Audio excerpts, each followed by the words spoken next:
Do you remember Cocaine Chic? Yes. Who was it? Which model was the one? Was it Kate Moss? Yeah, Like in like back in the day, like the thin, pin straight hair, like Yeah. leafy body, like cigarettes, cigarette, like and yeah. black eyes, yeah. Mhm. So nothing says, peak 90s fashion, like glamorizing malnourishment, really. Mhm. And it was this whole aesthetic of, as you said, the hollow cheeks, the visible ribs, the eyeliner that looked like you hadn't slept in 3 days, which, probably some of them haven't. Cocaine chic turned disordered eating into trend Mhm. that marketed self-destruction and high fashion. And I remember being like, 16, and I would gauge like if I felt like I needed to lose weight based on whether or not I could see my collarbones. Welcome to The Scaries, brought to you by RaiseHER Co. I'm Sky. And I'm Talitha. We are proudly broadcasting from Treaty 4 territory and the homeland of the Métis. In each episode, we tackle the alarming, inconceivable, questionable, shocking, and scary statistics relating to, impacting, and intervening with the lives of women and girls worldwide. You'll hear the scary truth, take away tools and tips, and learn about what you can do about it. And The Scaries is an opportunity to raise awareness, share resources, and collectively use our power as women and supporters of women to make real change. As always, we'd like to note that the opinions and views expressed on this podcast are solely our own and for entertainment purposes only. And some of what we share could be triggering to you, so please listen with caution. As straight, cisgender, white, able-bodied settler women, we are very aware of the privileges that we have, and we want to use this platform to spread awareness about the scary reality that women and girls face from around the world in different life situations. Now, why? Because sometimes nothing is scarier than being a woman. But we've covered a lot of terrifying stuff on this podcast. Mhm. Gender-based Unfortunately. violence. Yeah. It's a good time to come in here. Yeah. Gender-based violence, feminine equity, financial barriers. Today is equally as terrifying. We're talking about something that shaped a lot of us, especially us, about how our whole generation saw our bodies and grew up to think about, as a result, our worth and our value in this world. It shaped how we ate, how we dressed, how we talked to ourselves in the mirror, and really, again, our self-worth and how important we are. We're talking about the 90s and the early 2000s and all of that growing up millennial diet culture and how it's honestly messed us up. And you'll learn more about how. And we'll probably unpack how we're still dealing with it. Exactly, yes. If you are a millennial, you'll know. You lived through it. The fat-free everything and the endless before and after ads and the weird celebrity detoxes that, are still popping up all the time. The pastel-colored protein bars with names like Slim Delight 100. We were sold thinness as a lifestyle, a moral compass, and a prerequisite for being lovable. And it wasn't just about food. It was everywhere. Those magazines, teen magazine, YM magazine. Remember YM? The commercials, the makeover shows, like Extreme Makeover. Remember that? Even just like every episode, there was always like makeover episodes on like Oprah and like Maury. Yeah, and like The Biggest Loser. Like it wasn't just, we're going to lose weight, but we're going to like make you over too. So it was a whole thing. All of those things equated to a full-on mental health diagnosis, honestly. And the worst of all was that this was normal. This was everywhere we looked. It wasn't for everyone, but our moms kind of sometimes got into it too. Maybe even grandmas. Like this was what we were seeing everywhere we looked. Like something you were just supposed to participate in if you were a girl. Yeah, very true. Do you remember Cocaine Chic? Like a name? Who was it? Which model was the one? It wasn't cocaine. Well, maybe. Was it Kate Moss? Yeah. Like back in the day, like the thin, pin straight hair, like leafy body. Like cigarettes. Like black eyes. Yeah. So nothing says, peak 90s fashion, really. Like it was Kate Moss who coined that. Or I think they coined it about her, like glamorizing malnourishment, really. And it was this whole aesthetic of, as you said, the hollow cheeks, the visible ribs, the eyeliner that looked like you hadn't slept in 3 days, which, probably some of them haven't. But I feel like I knew actually what cocaine chic was before I like understood what cocaine was. That's just kind of, in your vocabulary. Totally. That cocaine chic turned disordered eating into trend that marketed self-destruction and high fashion. And I actually remember as a kid, and this is kind of scary, but now that I say it out loud, but I remember being like, 16, and I would gauge like if I felt like I needed to lose weight based on whether or not I could see my collarbones. Oh my goodness. Like I would like do this. Yeah. And I would be like, okay, can I see them? Not right now, not quite. No, I'm like, I don't think I've been able to see my collarbones. Yeah. And so full on self-destruction. Yeah. Totally. This episode is about unearthing kind of the root of all of that. And not probably for Skylar and I individually. That's going to take a little bit more time, but not in just what just happened, but why it happened and kind of the background effects and looking into that, because this wasn't an accidental trend. Diet culture is a very carefully constructed system built on patriarchy, white supremacy, capitalism, and colonial ideals of control. I know that you think we think all of those things control everything, common theme, but it's there for a reason. It's a system that continues to morph and adapt, just like the products that it pushes. And diet control is very sneaky. It's very profitable, and it is deeply harmful. And unless we know where it came from, we can't really fully dismantle it. So today we're going to talk about the pop culture history, the Kate Moss quote we all internalized, the Special K challenge, the rise of celebrity workout tapes, and the science behind what it all did to our brains and our bodies, what it's still doing maybe. We'll look at how these trends didn't just target women broadly, but hit especially hard for racialized, fat, and disabled folks. Yeah, especially you can call people are fat. It's just okay. Yep. Can I say that word? You're allowed to say fat. Fat is just fat. You've weaponized it. Then okay. Yeah. Good. I guess I got to change that in my brain. Yeah. And disabled fat. folks. Yeah, and disabled folks. I've been saying like thick, or like maybe because me it's like it's a trigger wound. Word? Yeah, it's not a nice word to me, but yeah. Anyway. If you weaponize a word, a pejorative, then you then it gives it meaning. But fat is just fat. Like yeah. True. I mean, it is an actual part of our body. We have to have fat. Yeah. So there's fat on everybody. Yeah. Hopefully. Okay. Look at us. learning something new, growing as we learning alongside all of our listeners. But yes, especially for those who are from marginalized groups or fat or disabled, this hit them harder. Yeah. And we want to be real, and obviously this one is personal for us. Uncovering a couple of unhealed wounds.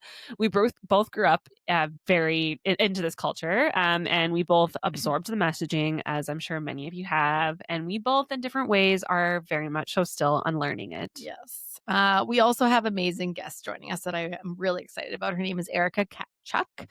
She's a fitness professional, an entrepreneur, an inventor, and most importantly, she's someone who made it her mission to help people build healthy relationships with their bodies outside of diet culture. Exactly. So if you've ever wondered why you still feel guilty eating carbs, or why just be healthy sounds like code for just be thinner, this one's for you.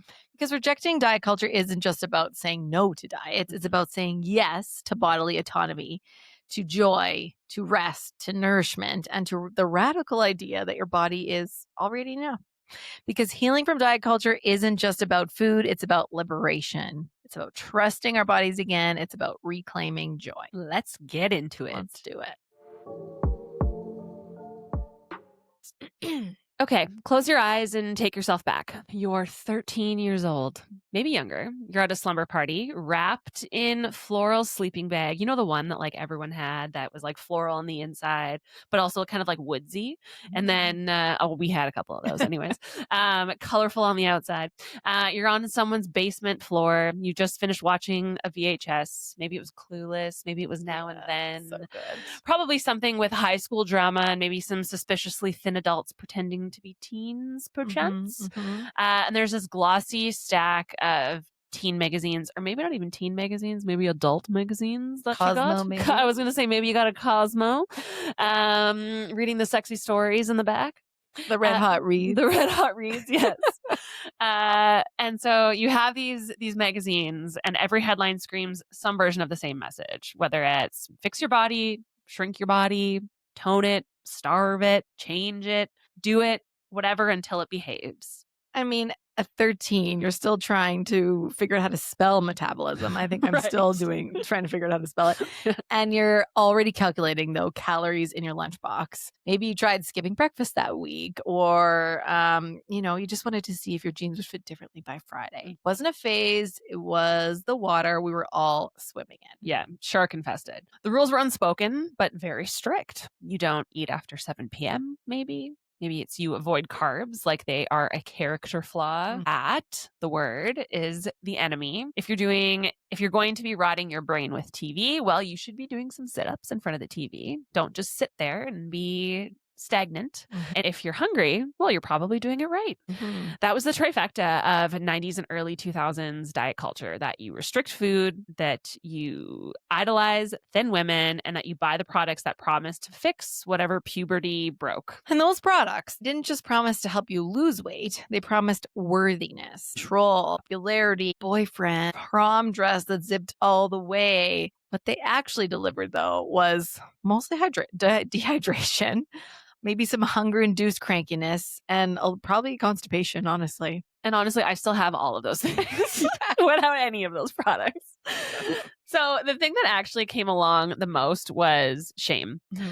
Lots and lots of shame. I actually saw a post the other day on Instagram by, and I don't know if it's at Reina Victoria.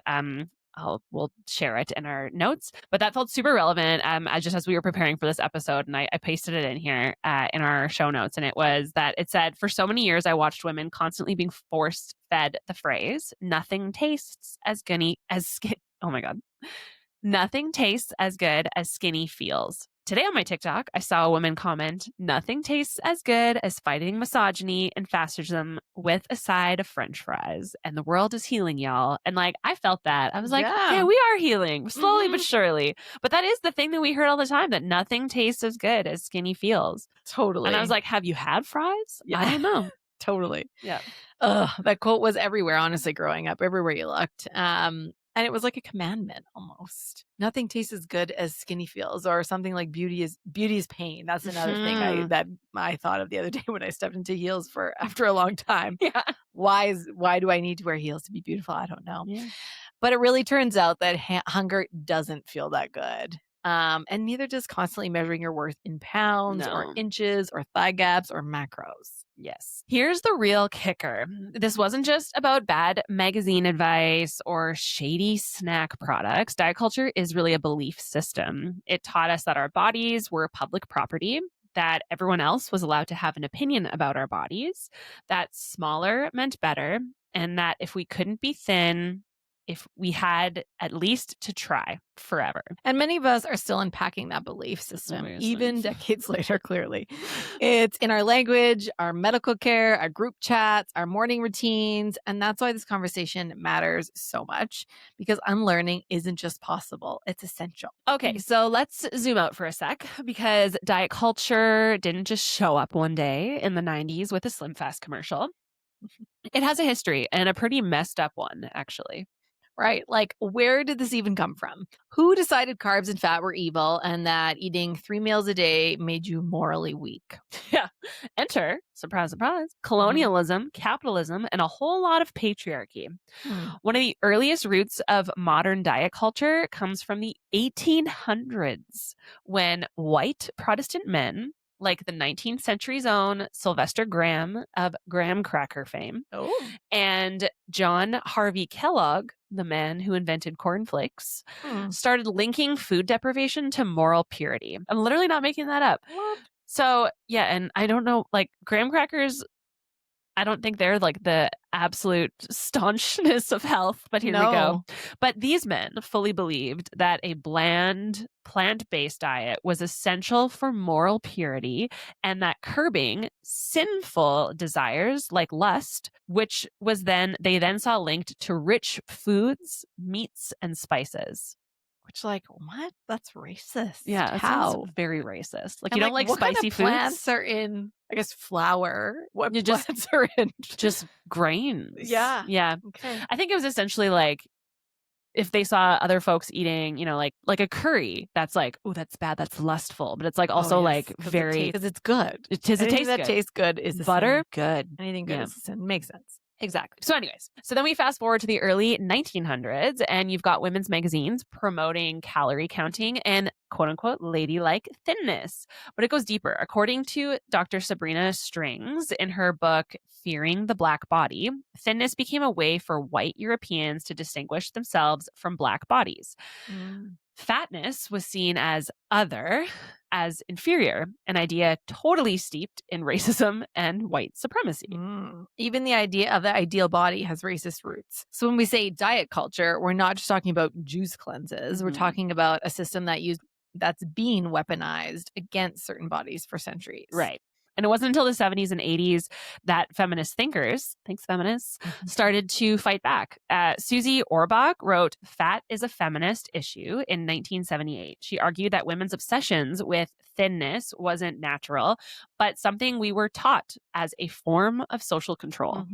Right. And then Naomi Wolf took it further with The Beauty Myth in 1990. Right. She said that as women gained political power, beauty standards got even more extreme because the culture needed a way to keep us focused on our bodies instead of our power. Yeah, keep women focused on what they look like. And that still feels very true today. The phrase diet culture started showing up more regularly in the early 2000s in eating disorder recovery spaces and body liberation circles. Evelyn Tribole, and I don't know if I'm saying her last name right, and Elise Resch helped define it in Intuitive Eating. This is the book's name, especially the 2012 and 2020 editions. And more recently, Christy Harrison, author of Anti-Diet, gave it one of its more quoted definitions. So I'm going to read that to you. Diet culture is a system of beliefs that worships thinness and equates it to a health and moral virtue. It demonizes certain ways of eating while elevating others and oppresses people who don't match its supposed picture of health. A system of beliefs, that's what it is, straight up. Another way we can discriminate against people who are different, right? It's not just your aunt on Weight Watchers. It's your doctor recommending weight loss before asking about your symptoms. It's the influencer selling detox tea. It's the preschooler who already knows that fat is an insult.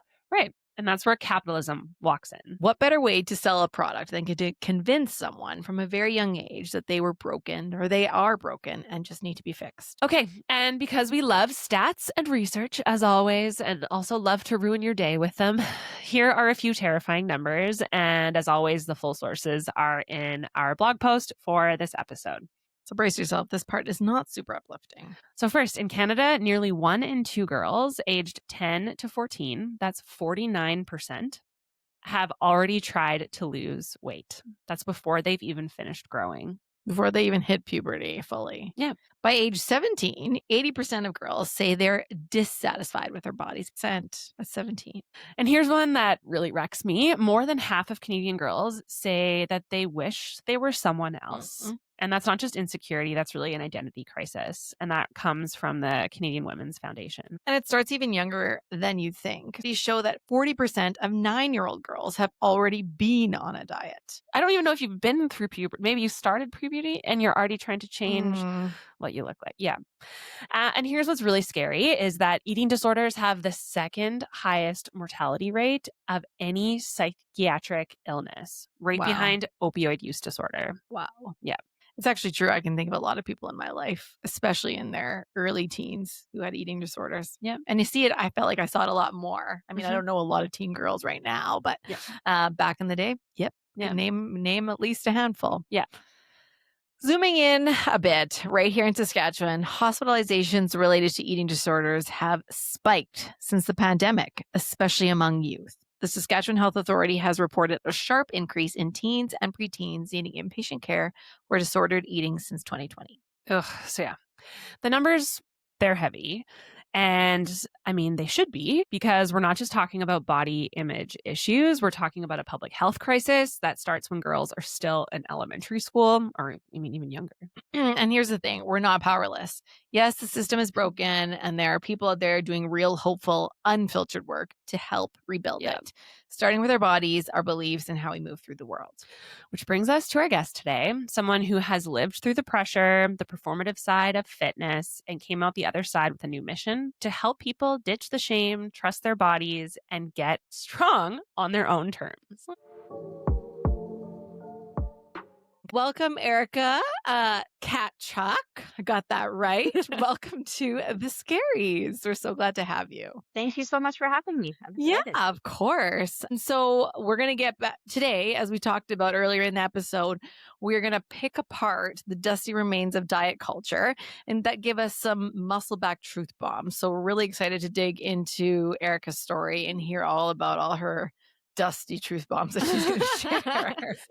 I can't there's wait. some dusty. Yeah, I can't wait. I'm just going to share a little bit of a bio. You know who you are. We know who you are, but maybe not everyone else knows who you are. So I'm just going to share a little bit more about you to kind of ground you in and ground our conversation, what we're going to be talking about. So Erika is a personal trainer, a nutritionist, an athlete, a mom, a business owner, and a retired fitness model. Just a few things. Mhm. She and her husband co-own a very successful gym, Trench. I'm going to shout it out, where she coaches clients in strength training, nutrition, and sustainable lifestyle change. After retiring from the fitness modeling world, Erika shifted her focus to empowering everyday individuals with simple, effective strategies that fit real life.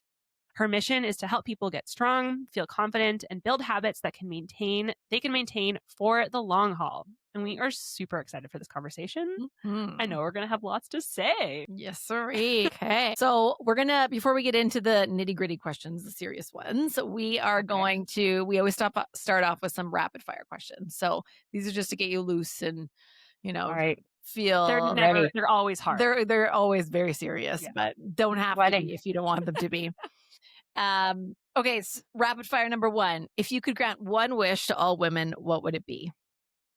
I wish that all women would lift weights. Ooh, I like it. I've never heard So I that guess one a lot before. of that is dependent on what you have access to. But if I could do wave my magic wand, I would wish that every single woman could lift weights. Incredible. Love it. I love it. And I know we're learning about menopause and perimenopause and all these things as we eventually get into that, because I feel like that's an unspoken thing and it's such an important piece we hear as you age, always, but especially as we age. So I'd love to train your little sweaty selves.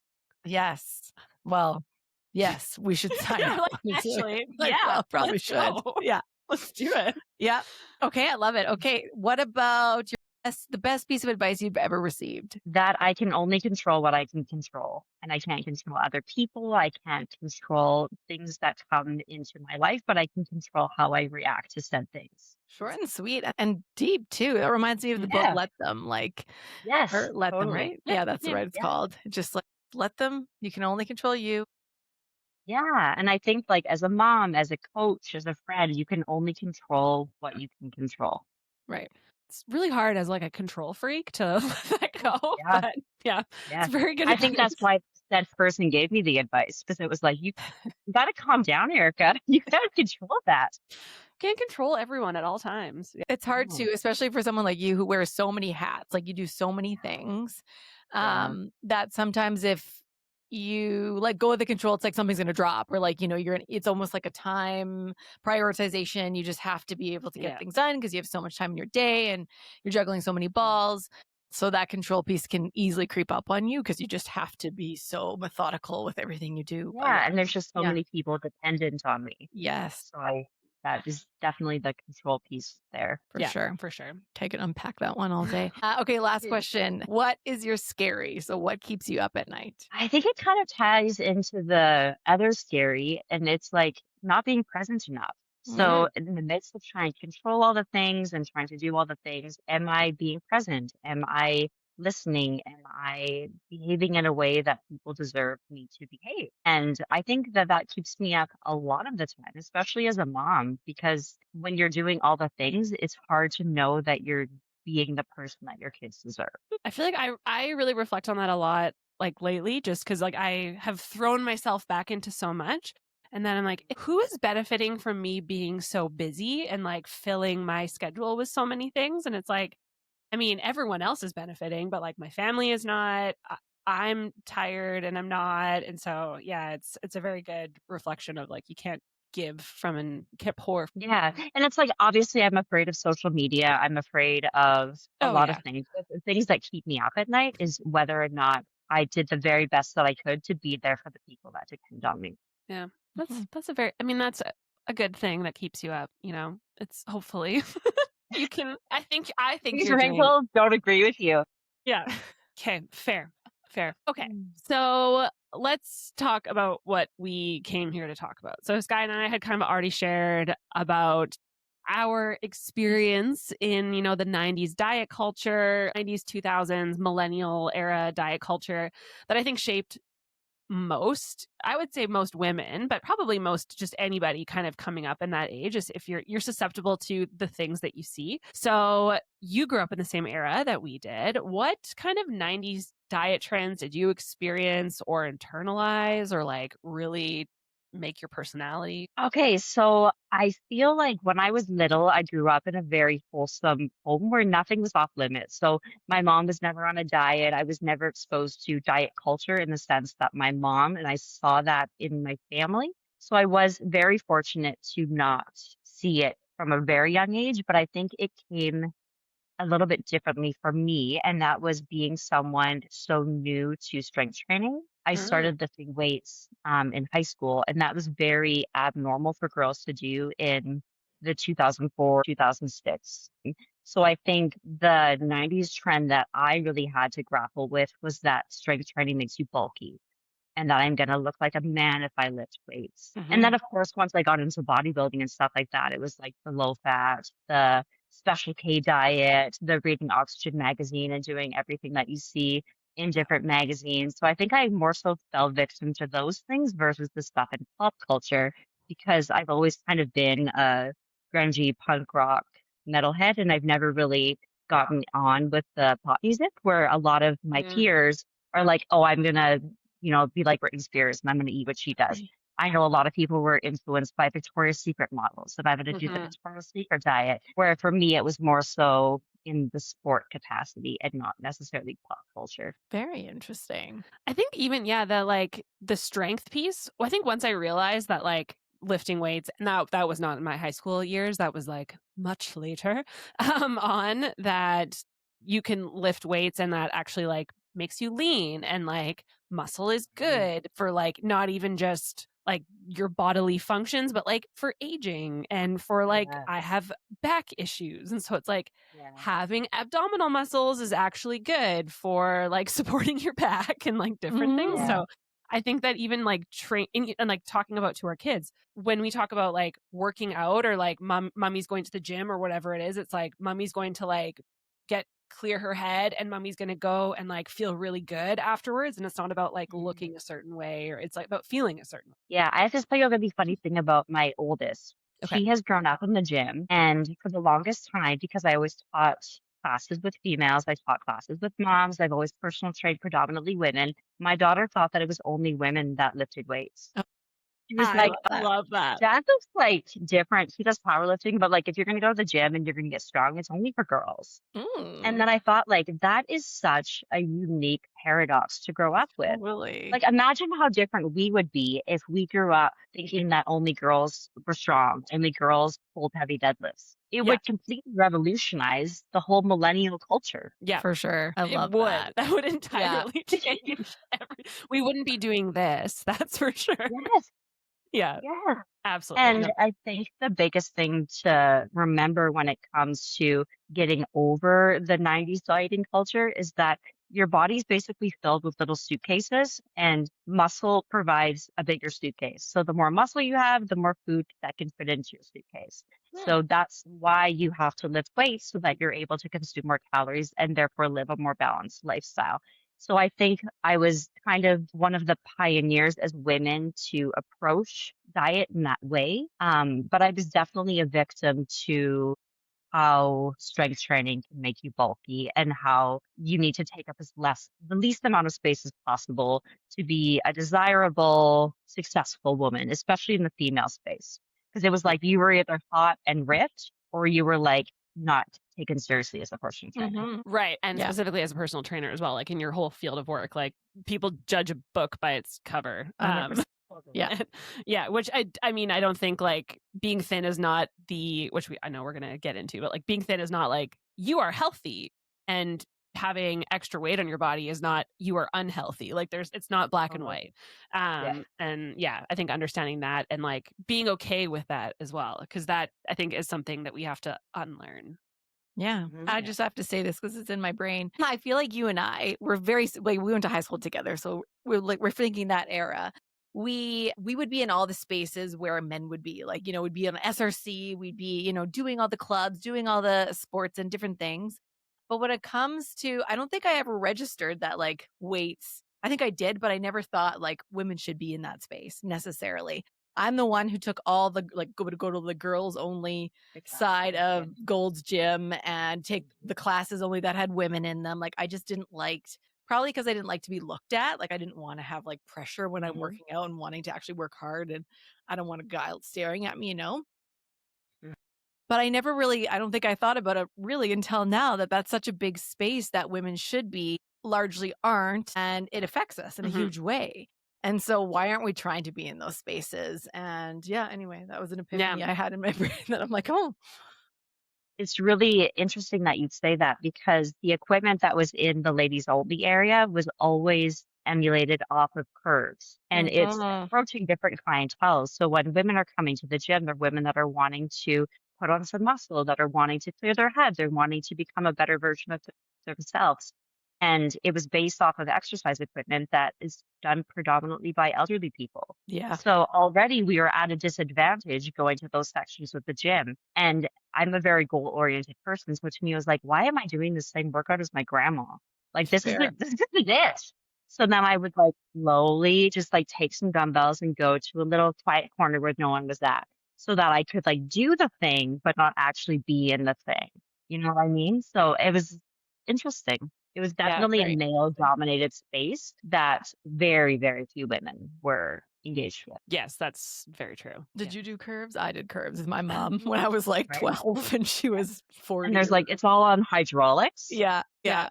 I never did curves, but as you were saying, talking about like joining like school like clubs and all that kind of stuff, I was on the wrestling team for I think exactly 2 I think I practices. was too. Yeah, Yeah. because like I'm tall and like I am muscular. I danced forever, and so like I have really thick thighs and like I have a sturdy base to me. And I would wrestle with my brothers, like my 2 older brothers. And so my dad was like, "You would be so good at this. Like you should get in there." And I loved it. But then like a boy that I liked was like, on the wrestling team Mhm. immediately I was like, I don't want to be seen as strong. I need to be a waif. I need to disappear. I like, like it's just all of those conditioning things. So yeah, Mhm. it's which like I think I would have been real damn good at wrestling if I would have Mhm. kept up with it. But 100%. Yeah. anyways, sorry. We're like having all of these On to the like next life question. it's been 5 minutes. Like Okay, let's stay Ah, focused. question. So we know you work in fitness in many capacities, but your approach is different. And you shared a little bit, and I love the suitcase analogy, and I'm totally remembering that mhm. and using that with my kids. So, what makes your approach, whether it was back in the, when you're just getting started in your fitness career and your training career, how has it changed over time as you learned? And what is kind of your philosophy around diet and Okay, exercise and so wellness? so I went from being a very competitive, very high level dancer to being a very competitive, very high level professional fitness model. And so when I first started exercising, it was predominantly for aesthetics. It was all about how I looked, how dedicated I was, how perfect I could be, and how desirable I could be, specifically for the sport of bodybuilding, but also just like so people liked me. Because Mhm. oftentimes when you look a certain way, people want to be your friend, they want to be in a relationship with you. So I definitely did fitness as a perfectionist, wanting people just to like me. And then as I became a mom and as I did more sport versus aesthetic training, I realized that health isn't about restriction, it's about strength, it's about sustainability, it's about nourishment, it's about role modeling behaviors that I wish I would have done 10 years ago. I've been doing this since 2004. So that's like 20 years of Mhm. sets and reps. And I feel like my experience with doing it for aesthetics was it allows me to be the person I am now to help people that are still looking for a goal weight, people that are still training for an aesthetic. And there's a place for that. There definitely is. But I think there's no long game in that. The long game is with strength, it is with sustainability, and it is with just learning how to nourish your body. I think that's an absolutely incredible approach and such a obviously different take than, again, what things that we've grown up in. I think even just like looking at your social media and like seeing how you post and knowing that you have 3 young girls that you are raising, when you post about like the like quick meals or like the like incredible chocolate chip muffins that you're making, or like things that are still like, you're not like making your children eat like dried berries or like, I don't, chicken, rice, and vegetables every meal of every day. Yeah. I mean, and I'm obviously not in your kitchen in your house, but from what you share on social media and like what I've seen is that like they are really, really sweet children who are enjoying the experience of like experiencing food, and that like food is nourishment and food is like fun. And like if you eat really good vegetables, then that, or like, and eat good proteins, and like you're gonna have more energy to do fun things versus it being like your waist is gonna be so itty bitty. And yeah. Yeah. The one way that we talk about food with our kids is food is fuel. So they'll have Gatorade, like a full sugar Gatorade, but it's training fuel. They'll have candy because they need it to train. So using it as a way to catalyst sport is a really good way to approach those sometimes foods. Because I think we can kind of, as parents, get into trouble when it's like, we're going to eat really healthy. And then on the weekends, we're going to have pizza. We're going to have this. We're going to have this. We're going to go to a birthday party and you're going to completely lose control because you don't know how to eat a freaking cupcake. Yeah. That's a problem. That's a huge problem. And I feel like when people fear monger their children with their nutrition, it can create some really dangerous things that last a lifetime. Well, and I think it almost like overcorrects to the point of like, you're trying to go like, we're only going to eat good foods, and then like, well, like what is a bad food? And like, and I don't want to have to answer that question of like what a bad food is. So I talk about like, like I try to use that language, I think, just because it is such a mind shift. But it's like, for me, I have to like really think about it. Like it's not like second nature as much. So yeah, it's so like lovely to, which I learn a lot from watching your social media, just to see kind of like, what are you feeding your kids? Because my kid will only eat this. I know. Yeah. And I feel like social media is dangerous in that regard because you see a kid that's eating broccoli, for example, and you're like, man, I wish that my kid would eat broccoli. And it's like, what food is food? Like, just eat some shredded cheese and move on with your day. Yeah. Are you feel Kids satisfied? just live off. Yeah. Yeah. And I feel like as soon as there's a lot of stress and there's a lot of tension around food, that's when it's not fun. And that's when kids develop really bad eating habits. Yeah, for sure. So before we got on with you, Skylar and I were talking about kind of like the diet culture again that we grew up in, and like what happened for now these like overcorrections that sometimes we're seeing. And for a period of time, there was this lovely, like, everyone's body is beautiful, and I think that it's always, the negative part has always existed, but I felt like it was a little bit more body positive. Now I think that we've gone back into like this diet culture is thriving in our new digital age where like everything is based on how you look again. Again, social media is like really, I think, helping us perpetuate that notion. But why do you think that, like, just in your own opinion, what you're seeing with clients, what you're seeing with the work that you do, why do you think that diet culture continues to thrive, kind of, or like this mentality continues to thrive, especially in this digital age? I think that in this digital age, it's our fault because what you give attention to is what thrives. I don't engage with a lot of social media. I think that beauty is in the eye of the beholder, and we have no business judging other women. If a woman suffers from extreme loss and she loses body weight, we're like, oh, I feel so bad for you. You're clearly mentally unwell. I'm so sorry that you're doing this to your body. We have no idea what's going on with other people. And I think as a professional, as someone who has suffered eating disorders, I feel like we just aren't in a place to judge other people with what we see in digital media. It's not fair to them. It's not fair to ourselves because, of course, that causes the whole comparison spiral. And it's grounded in essentially nothing. It could be filtered. It could be fake. It could be clickbait. The internet is so fake right now. There's really no sense in judging anything or having any sort of feelings about it. Yeah. Period. Is there often with the ladies that you're working with right now, is there a common theme or a common kind of trend that you're seeing or that you're trying to undo or that's most prevalent that with the people that you're working with or that you've kind of come across lately? Like this I think it's Ozempic trend seems to be a big one. yes. All these pills seem to be Yeah. so easy. It's such a Like the quick magic fix now, right? pill.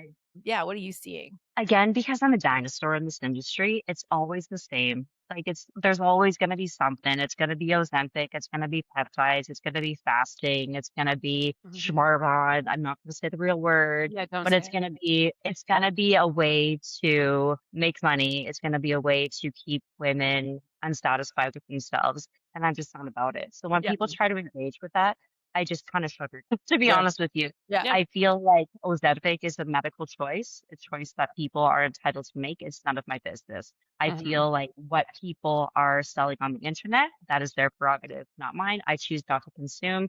If someone comes to me and they ask me a direct question, what do you think about XYZ? I will give Mhm. them my opinion. But again, it's not my advice. I'm not a medical doctor. I can't say this is what you should do personally.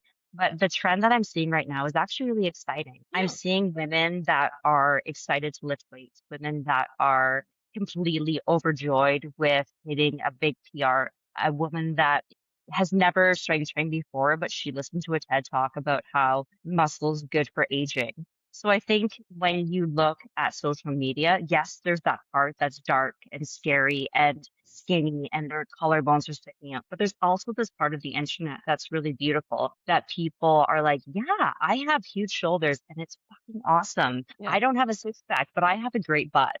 And that's what we're going to celebrate. And so it's hard to say because I feel like diet culture is slowly shifting, but there's always going to be those negative people that pick out the parts that are kind of shitty. Well, and we had talked about this before you came on, but it's that the people who win in this is like the marketing, the capitalism of like Yeah. buy this product, now you got to buy these pants and then you have to buy this thing and then you got to Yeah. spend on this thing. Like it's always just like the Yeah. marketing and the capitalism of it all. Yeah. Yeah, and it's like when people come to me and they're brand new to training and they're like, you know what, Erica, I don't have a ton of money. What do you think I should do? And I'll tell them you need to go to Canadian Tire and buy some dumbbells, go on ChatGPT, find a program, and just do this program until you have the means to do something different. Yeah. Mhm. It doesn't need to be such a salesy thing. Right. It's Totally. people's health, it's people's longevity. And I'm just like so over people looking for those quick fixes because there really is no quick fix. Those exact same people will come back to me in 6 months and be like, so I can't afford Ozempic. Like, what do you think about peptides? What do you think about intermittent fasting? And I'm like, I think you just need to lift some weights and eat a little bit healthier.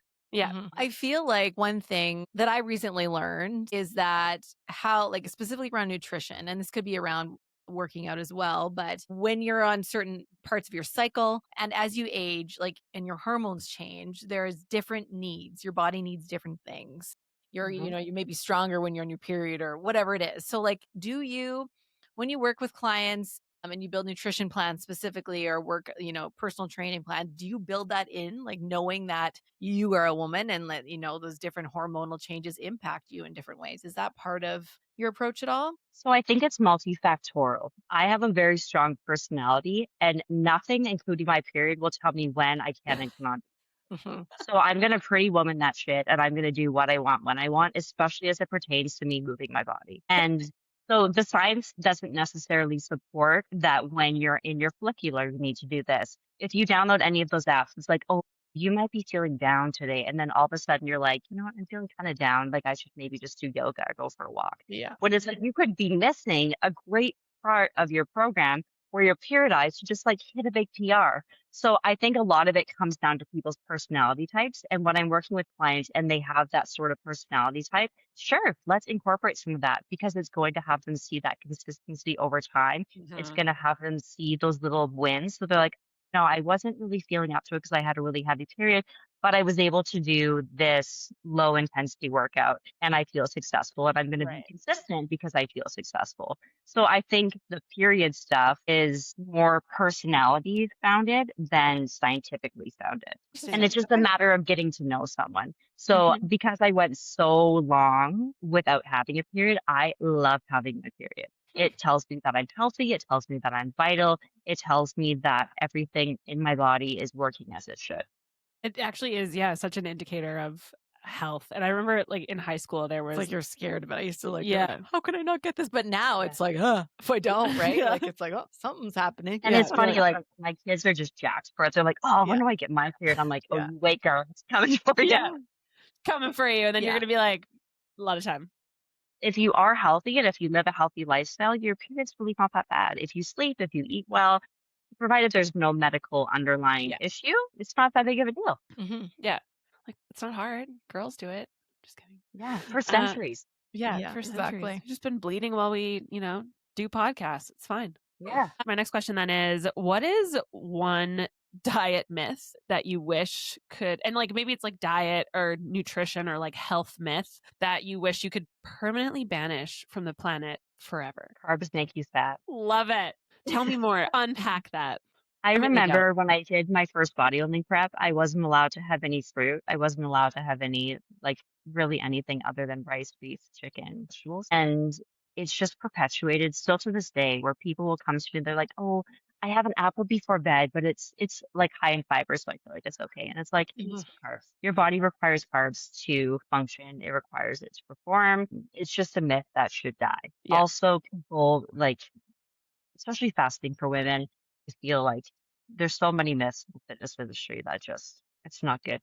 It's not good. I feel like my best understanding of carbs and like fat and everything, my husband is diabetic. And so like he's type 1 diabetic. And so understanding like how his body manages fat and carbs and all of that has been like very enlightening for me to be like, your brain needs sugar. Like it doesn't work without sugar, and carbs often can provide you that sugar that it needs. Like that's like how it breaks it down. Anyways, just like interesting things like that of like, again, food is fuel, and like not necessarily like the easy translation of like, and even fat being bad as well for you. Like, yeah.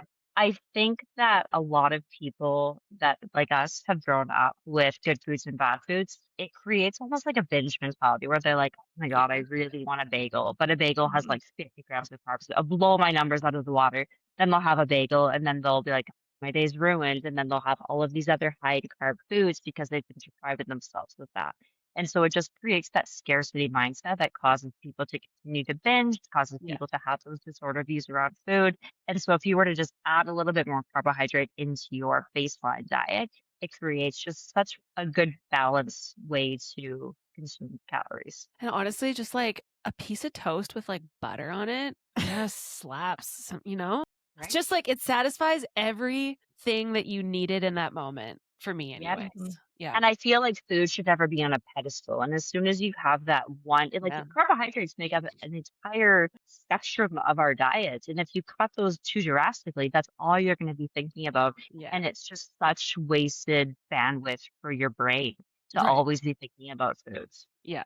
That's very true. Yeah. It's very true.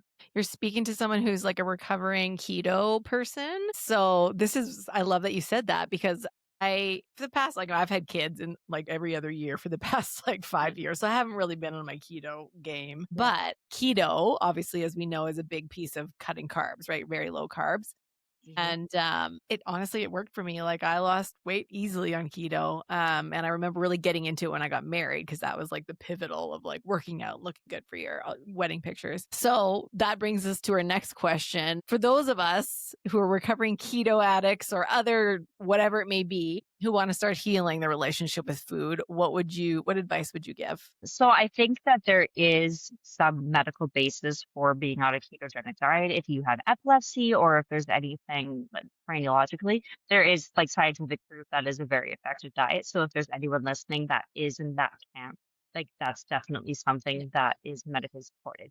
But if you're doing any sort of extreme diet, and I would consider keto to be an extreme diet so that you can change your body composition, you were doing it completely wrong. Because as soon as you take too much out, you're left with very little, and it's too extreme to sustain over a long period of time. So for people like Skylar that have been in that dieting cycle, what I would recommend is to learn how to track your calories. So when you can see in a calculator where your food is coming from, how much of everything that you have, it makes it much easier to adjust the variables. Food tracking can lead to extreme dieting. It can lead to obsessive tendencies, but it is a really good tool for figuring out what your body needs and how you can nourish your body. I did. And that's what I would say. I've done food track. Well, not recently, but back when in my wedding days, I remember doing all of those things, like all the macros and the, putting it to my fitness pal and all of that. And honestly, what really took me away from keto is because my cholesterol went through the roof. So while I lost all this weight, you're drinking so much fat, right? And protein. And I actually already have high cholesterol as it is. So, but when I went to my physical, she's like, this is weird. You're like cholesterol wild, but you're not like big. This is what's going on. And I was like, well, it runs in my family. So I was like, I probably should skim off on the keto for a bit, which I have. But yeah, all of those factors, right? Everyone's different and has different predispositions to different things. And so long term, and also it's not since I've had kids, obviously not a sustainable, like all we eat is like spaghetti and rice and like all of the carbs. So I'm like, I wouldn't And I eat always it. say too, what you do consistently matters more than what you do intensely. Well, you are, as you said, a mom and a business owner. How do you model that body neutrality or self-compassion for your kids? Hey, so my oldest was in an activity and she was doing some testing and there was some really subjective things. And I asked her, like, how does this make you feel? So one of them was like points for being cute. One of them was like overall appearance, like, did you do this? Did you not do this? And I was like, how does it make you feel any sort of way? And she's like, no, not really. But what does make me feel a certain way is that I noticed like all the bigger girls that don't look like me are kind of in the back and they have to sit down a lot. And I don't, it doesn't make sense and it doesn't seem fair. So I actually did some self reflection and I was like, you know what? I wonder if I would have been a kid that was in sports and not a kid that was in dance, if I would have grown up looking at my body for what it could do and not what it could look like. So I asked her, I'm like, you know what, with said activity, do you want to like, let's take a summer to try absolutely everything. So she did volleyball, she did track, she did all of the sports. And I said, like, how do these things make you feel compared to the activity that you had been doing for essentially your entire life? And she was like, you know what, Mom, I think it's cool that when you do a sport, you are judged based off what you do. It's not based off of cutie marks. It's not based off of what someone thinks. It's based off of what I can physically do. And I was like, we're going to go with that. And I think even for myself, going from fitness to marathons has really changed the way that I feel my body, that I appreciate my body, and that I kind of live that lifestyle. So with my children, I really try to focus on what they can do and not what they look like because she's 9. Her friends will wear makeup. They have cell phones. It is a wild time, let me tell you. I'm scared. What grade is 9? Grade 4? 3? Grade 4. Yeah, grade 4. 4. Oh my gosh. That's scary. That's too soon. Yes. Yeah. Oh, yeah. So, yeah. For you guys that have littles that are going to go into activities, something to keep in mind. Yeah. Oh yeah. And I think that's such a great point of like, you're not in a body to show it off. Like you use your body for an outcome. And that's what that's the purpose of this activity is to build skills in that area versus just to look pretty. Yeah. But and I think that it can be to showcase creativity, can be to exemplify different parts of your personality, but it should be for your pleasure and not for the pleasure of others and what they deem as aesthetic. I think, like I said earlier, beauty is in the eye of the beholder. I will never put my children in situations, whether that be activities or in social situations, where they feel like they need to prove themselves based off of what someone thinks that they should or should not do. Yeah. Yes, sirree. Snaps. I think like I have a daughter and I have a son and I'm expecting another son soon here. I think one thing And I've always been my mom is like someone who talks a lot about weight. My family always has, and I was a bigger kid growing up. And so this is like a sore spot for me, is like that, just like when someone points out weight, because it's just always been something in my life. But so for my daughter, like I'm very aware of it. And for my son too, like it goes both ways, right? But sometimes I slip up and I'm like, shoot, I shouldn't have said that. And it's not about them, it's about me. Like I'm looking in the mirror, I'm putting on my makeup. Like today, my daughter's like, why are you putting on makeup? I'm like, actually, I don't know. I'm working from home. Like, why am I putting on makeup? And she's like, can I have some? I'm like, oh, sure. Why not? Like, I don't care. Like, it's just rouge or whatever. But, the littlest things. And then I'm like, oh, shoot, why did I do that? Like, why? I shouldn't have said that about myself. Or, I have this big pregnant belly right now. And my daughter's like, oh, well, like, is the baby still grown big? Like, what's happening in there? And like asking me all these questions and like really comparing me to other moms that don't have a belly. And, and I say things, I'm like, oh, shoot, I shouldn't have said that. So do you have any advice for some kind of like, I don't know, ways to address, and it shouldn't just be if you have kids. Should be in regardless of little ones around you.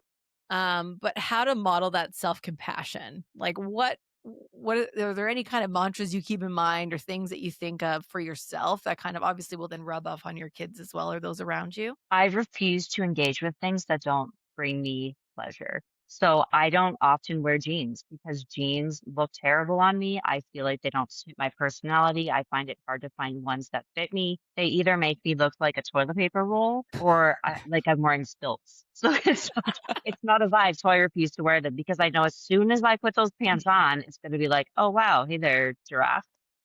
So I don't do it. I don't wear a ton of makeup ever because don't really know how to do it. And I don't feel like myself. And I feel like I've done so much personal work that it would be a huge disservice to myself to try to look like someone else. And I think just it's really important to just figure out who you are and what makes you happy and then just go with that. I have a friend who has short hair because she loves to wear scarves. Like that's just like a beautiful thing that she does for herself. And I think we just need to have our own fashion, our own essence, and just go with it, you know? Like if I were to roll up with like a winged eyeliner, it would be like, are you going to a dance competition? I'm not all of a sudden going to be doing those things because it doesn't make me happy. It takes time I don't have. And I think just being true to yourself and what actually makes you happy is the best fashion statement that you could have. Definitely. Love it. Yeah. Be you. I'm just going to veer off real quick for 1 second, but we haven't talked about the fact that you are actually an inventor. Yes. Yeah. You've invented something, and you've invented Little Mac diapers, which is insane. I don't even know how I would even start to go about manufacturing something. So can you tell us a little bit about that? And then also how that side of your work kind of ties into like accepting yourself and loving yourself and all that sort of thing? Because I know that they're related in some way. Okay, so becoming a mom shifted obviously everything for me, as parents realize.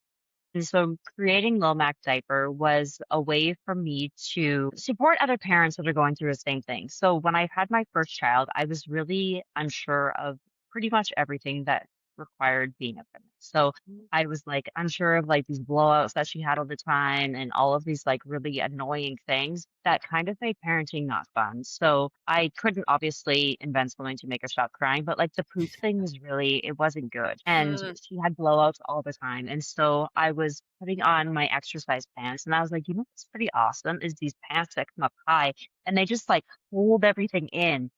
And I got to thinking, like, I wonder if you could have a diaper that did something similar. So we took a diaper, we basically turned it into Lululemon pants, and it just like keeps everything inside the diaper. So I worked with a developer and a manufacturing company. We had that going. And the really cool thing that came from that was other parents that are using the product were like, you know what? Like, it just makes me feel more confident to take my baby on a vacation, to take my baby out in public because one less thing that I have to worry about. Yeah. And I think it kind of ties together with wanting to make moms feel empowered, wanting moms to feel confident, and just allowing people to feel like they have the capacity to care for others.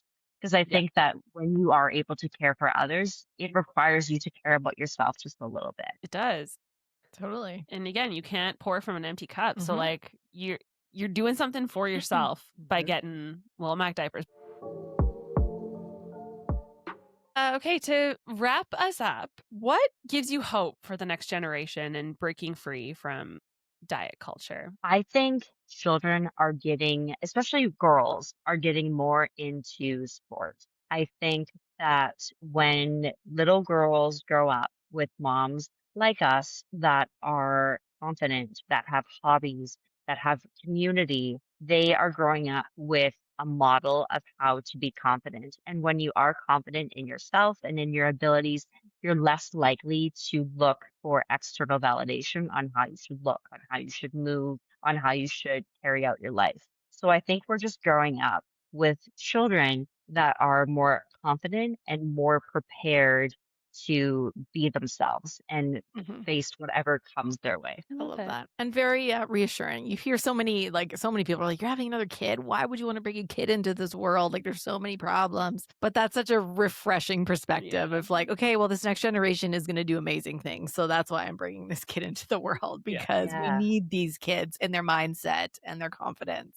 Exactly. Yeah. And when we collaborate and do the camp in the summer with Big Brothers Big Sisters, there's so many people that are like 20-something-year-olds that are volunteering their time, and they are, doing things in their community. So I wasn't doing that when I was in my 20s. I was like drinking and doing drugs. I wasn't helping my community at all. I was like the opposite of community outreach. So I think we see a lot more people, and it's a lot more mainstream for people to just be more kind to themselves and to others. Yeah, I love that. Thank you so much, Erika. This was such a nice discussion. Totally. A little trip down memory lane. Very relatable. Thank you for sharing.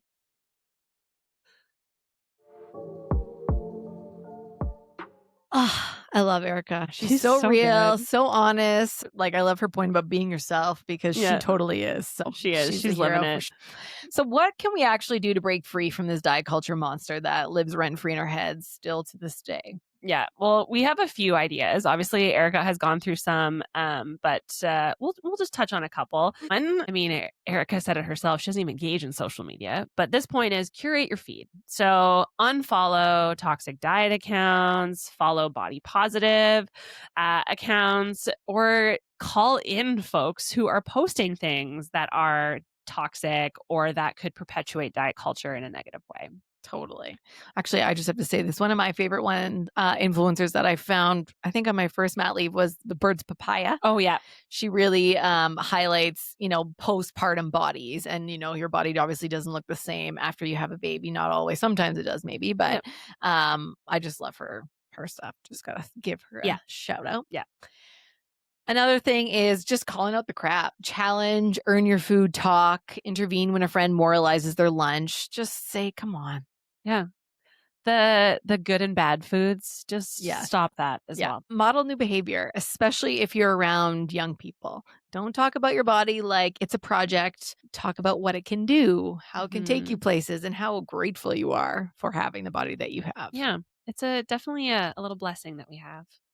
And above all, remember, food is not a moral issue, and your worth is not determined by your weight. No, health looks different on everyone, and being kind to your body is actually a very revolutionary act. So with that, thank you for being here today as we confronted these terrifying but very real life statistics about diet culture and its impact on women and girls. Please share this episode, rate and subscribe wherever you're listening. And we've got more truth bombs and real talk coming your way soon. Yeah, together we can make this world a little less scary for women and girls. Follow us on Instagram at RaiseHERCo and at scaries.podcast, and on TikTok at RaiseHERCo.